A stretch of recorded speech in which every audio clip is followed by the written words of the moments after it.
Another year at university completed, as if today couldn't get any better. Who's writing this episode? Stephen Moffat?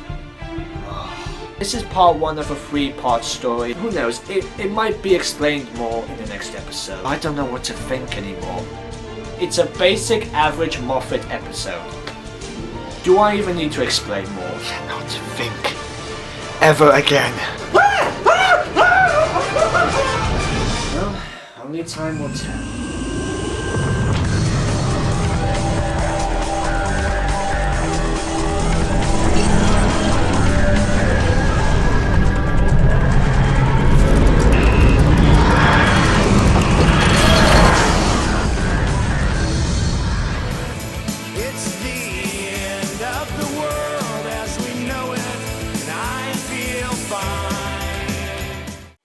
Hi guys, Matt the Editor here, and welcome to another edition of my Who Reviews. This week it's The Pyramid at the End of the World, written by Peter Harness and Stephen Moffat. Now I'm going to be honest, I wasn't actually looking forward to this episode. I mean the colour palette looked nice, from the yellow pyramids to the bright blue of the monk security, but other than that, from the looks of the trailers and the introduction clips, it didn't look so good. So, and to be honest, it still didn't. But in some places it did. I'm going to give you the good, I'm going to give you the bad, and I'm going to give you the wibbly wobbly timey wimey. Okay, for starters, stop slapping the FA Cup in our face. I mean, we get it, you're having a good time, and that's great, well done Arsenal. But seriously, move along, we've got Doctor Who to look forward to. You know the moment when the voiceover guy does those introductions on the oneness bit, and then when he said countdown of destruction is on the way, I literally just froze. I'm not going to explain, I'm just saying. First the good. Let's start with the previously trailer. They did it differently this week. It has its moments change. You know, one moment we have the events happened in the previous episode, and then the next minute we cut to Bill dating Penny as if time is being rewritten, which I have to admit, that is actually pretty cool. I like they've done that. I guess the writing is a little bit better in this one than it was last week. I mean, since it is written by Peter Harness as well as Stephen Moffat, and there are a lot of moments in this episode which does seem like Harness's writing. It seems to be a start to get a whole lot of aspects of something big and grand in his stories. Than he did with Kill the Moon and Zygon Invasion/Inversion. Like the previous episode, the direction of it is really good. It's the same director as last week, whatever his name was, I can't remember his name. The direction looks good, the design looks good, the lighting looks good, the monks look creepy, and as always, Capaldi is still at his game. What I liked in the previous episode is how he took on the blind man concept, whilst in this one, it's kind of a man who has no idea which way he wants to go, whether go one way or the other. I think there were some moments in the first half in which I thought the Doctor was going to turn bad or something, which I'm guessing is what happens in next week's episode, to be honest. Taking a bad decision like use their weapons or fight back, which he then finds out showing their strength is not good enough. But then he has his eureka moment and he's back at his game, but not for long. And of course you can't have Capaldi in an episode without him playing his guitar. And of course reciting a monologue about the end of your life. Typical Capaldi. However, this one felt kind of gloomy. And it was nicely done, but honestly, I'm sorry to say this, but that trope's gotta stop. I mean, I'm not saying stop doing it. I mean, you keep doing it. That's pretty much what Capaldi's good at. He's good at it. I'm just saying, I think it's better to take a break. Maybe save it for the finale when it's his last adventure. Maybe when he's regenerating or when you're saying goodbye, or whatever the story of the finale is going to be like. Maybe have a monologue for that. But for now, give those monologues a break, yeah? We've got another scene of him as the president of the world. Vote for Capaldi! Again, we see him discussing with Bill about her views on what the pyramid actually is. Pearl Mackie had a little bit more to do in this episode. Well, in the last one, she wasn't really given a lot to do in the previous episode. But now in this one, she's given a chance to do something. And Pearl Mackie... Oh, by the way, nice Trump reference. Don't you go tweeting, Trump! She kind of acts like the voice of reason in this episode, but it's not like in your face, listen to me. It's not like Clara or Rose or Amy or Donna or anything like that, no, or any other person.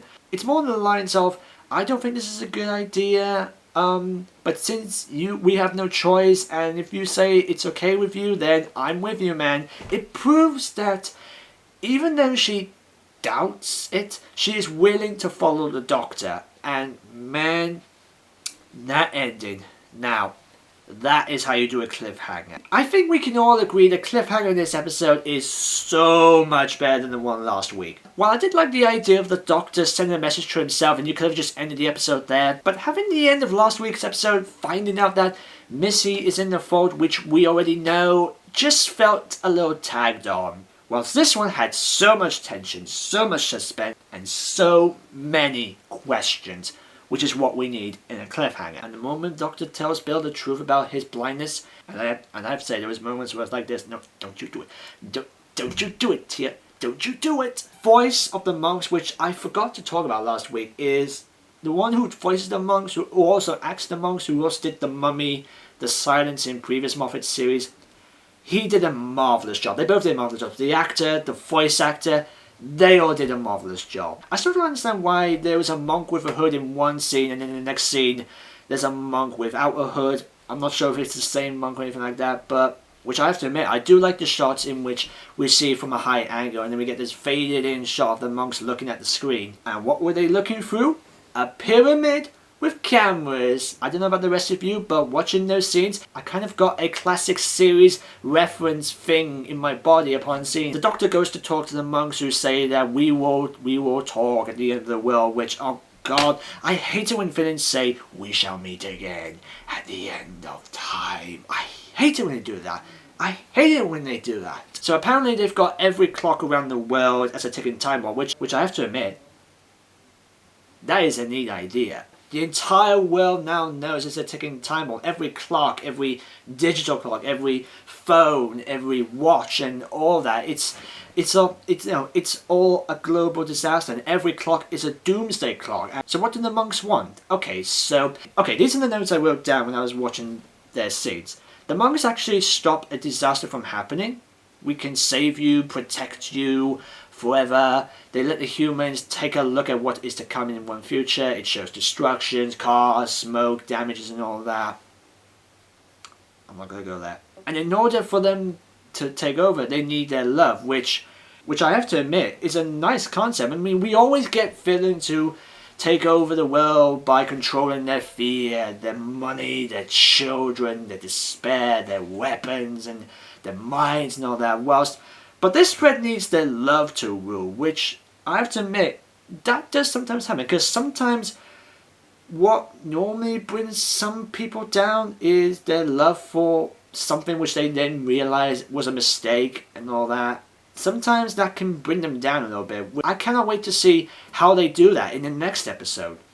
Which also leads to Bill asking to give the Doctor back his sight, and they say that she is with love. This proves that the relationship between the Doctor and Bill is pure, not from a romance point, but from a more student, tutor, grandfather, uncle, niece point. And the line she said, "You know what, old man, you better get my planet back." So of course the Doctor gets his sight back, and the first thing he sees is fire, from which the monks say, "This is our world," which I imagine is their world in flames and all that. Pretty predictable. And that shot of Capaldi looking into the fire, intense. Kind of brings you back to the Time War, doesn't it? Now for the bad. Matt Lucas seems to have taken a step down in this episode. And he does have his moments, his funny moments and all that, but not as much as the previous episodes. And then he's just pushed aside to collapse in the TARDIS from the bacteria for some reason. But at the same time, I was like, don't you dare. Don't you dare. Once again, we're back with an episode with lame supporting characters. We've got the Secretary of the UN played by, oh, I can't say his name. He played the Doctor from Torchwood Cyberwoman, who of course ended up being the first one to die, who foolishly gives his consent away only to die. That's That was wrong. We've got Celian, who was the head of the army, played by Daphne Chen. She was pretty good. She acted and sounded like someone who cares about her world. We've got a soldier played by Andrew Krober. He was probably one of the nicest ones of those three. And then we've got the colonel played by Iben Yan. I just couldn't decide whether to like him or hate him. This character just couldn't make up his mind. In fact, none of them can make up their minds. We get this small scene where they all shake hands as a sign of peace, which I have to admit that was pretty sweet. But then we get a scene afterwards and they're all deciding to surrender. We've got Tony Gardner playing Douglas, who plays an idiot scientist. What kind of scientist leaves the door of a contamination lab open with some bacteria flying across the room, which could be contagious or infectious, with his helmet off? But I guess if I had to choose, I think the one who stands out in this episode is Erica, played by Rachel Dennon. And not because she's short. Probably the only good supporting character in this episode. So she didn't really have much of a personality, but I did like her moments with Capaldi. Cute. Real cute. And to be honest, I actually feared for her life in this episode. The same way I did with Harry in Knock Knock. While none of them stood out well apart from Erica, it was nice to have a range of actors from various places, countries, all shapes and sizes. But in terms of purpose and performances, there wasn't anything major. The story, however, is also written by Stephen Moffat, and that's pretty much where this has got a little bit of problems. The stories don't mix. Like with the previous episode, it feels like it has two stories which don't actually fit together. I mean, we've got one which is all drama concerning the fate of the world, while the other is a basic lab experiment gone wrong, which leads to an explosion at the end. But to be honest, first time watching it, I didn't actually like watching the first half, for personal reasons. But when it got to the point about the bacteria, I just gave a sigh of relief. But watching over again, or looking over it again, my views kind of went reversed. Yeah. Tom Dick's Epic Coup mentioned this on his Twitter page. Extremis last week should have been a 5-minute prequel and would have worked just as well. Which, actually, yeah, I do agree. They could have done what they did with the 8th Doctor in The Ninth Doctor, which was an introduction to the War Doctors was the anniversary special. I mean, you could have had the Pope story as one prequel and have the Missy subplot as another prequel, and it would have made a good setup for this episode. Actually, come to think of it, the Missy subplot should have been a prequel to Extremis. But the biggest problem with this episode, and its previous one, is that they are obviously setting up for the next episode, which is why I keep thinking of Deathly Hallows while watching this episode. Extremis felt like a prequel. This episode kind of feels like a really slow padding filler episode, and I'd say the beginning and the ending are the good stuff, and the middle was the bad stuff. But I think what might be a problem with next week's episode is it might have too much stuff happening all together, and it could make the story a mess. Yeah. Also, what was the point of showing those quick shots of glasses and balls smashing together? I mean, looking over the episode again, it didn't actually make any sense. And now for the wibbly wobbly timey wimey. One of the things about this episode is that when it's an aspect which really does hit it home, and you would want to make it real, which it did at the beginning, you see the world at the brink of destruction, and it feels so real that it terrifies me. Great drama. It looked like it could actually happen. But by the time it went to the second half, it kind of moved aside for the bacteria story, which some people might agree is where the episode lost its path. I do like the idea of the ticking time bomb in this episode, especially the countdown clock, which I guess would have made a perfect title for this episode, The Countdown Clock. Which also makes sense of the bombing of the lab at the end. And of course, everyone's been talking about, there's a small I Am the Doctor theme reference in this episode, so you might want to listen carefully next time you watch it. And now for the conclusion. Let's be honest, I didn't have any high hopes or hypeness for these episodes. I mean, they were just fine.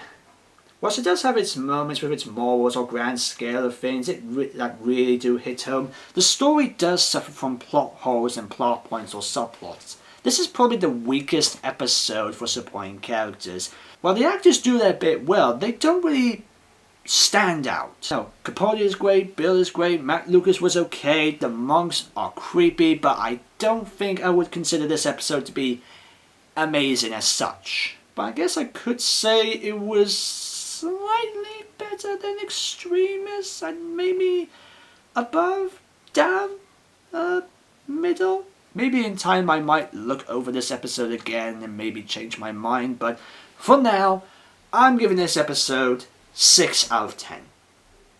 Be sure to leave a comment below, like and share this video, and if you have seen the episode, what did you think about it? If you'd like to see more of my videos, don't forget to subscribe. Thank you guys for watching, and I'll see you next time. That's right.